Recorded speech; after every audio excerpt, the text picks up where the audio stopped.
નમસ્કાર ખેડૂત મિત્રો, આજે તારીખ 13/5/2024ના રોજ હળવદ માર્કેટિંગ યાર્ડમાં કેવો રહ્યો આજનો દિવસ?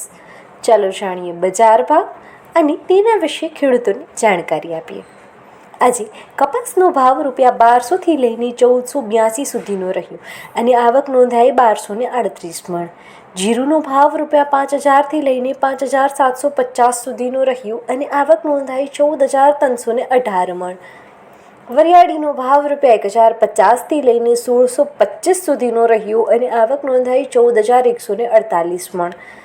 ઈસબગુલનો ભાવ ₹2200થી લઈને 2750 સુધીનો રહ્યો અને આવક નોંધાઈ 145 મણ. એરંડાનો ભાવ ₹1050થી લઈને 1102 સુધીનો રહ્યો અને આવક નોંધાઈ 8245 મણ. ઘઉંનો ભાવ ₹450થી લઈને 551 સુધીનો રહ્યો અને આવક નોંધાઈ 175 મણ.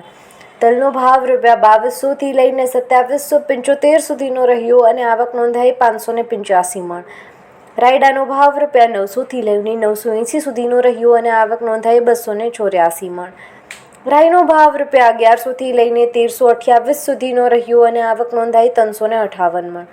ધાણાનો ભાવ ₹1000થી લઈને 1665 સુધીનો રહ્યો અને આવક નોંધાઈ 3142 મણ. ચણાનો ભાવ ₹1000થી લઈને 1220 સુધીનો રહ્યો અને આવક નોંધાઈ 389 મણ. મગફળીનો ભાવ ₹1000થી લઈને 1300 સુધીનો રહ્યો અને આવક નોંધાઈ 246 મણ. મેથીનો ભાવ ₹950થી લઈને 1002 સુધીનો રહ્યો અને આવક નોંધાઈ 165 મણ. અજમાનો ભાવ ₹1800થી લઈને 2450 સુધીનો રહ્યો અને આવક નોંધાઈ 232 મણ. ગવારનો ભાવ ₹900થી લઈને 1100 સુધીનો રહ્યો અને આવક નોંધાઈ 540 મણ. આવા જ સમાચારો જોવા માટે આપની ચેનલ નજર હળવદની ફેસબુક, યુટ્યુબ અને ઇન્સ્ટાગ્રામને લાઇક કરો, શેર કરો અને સબસ્ક્રાઇબ કરો.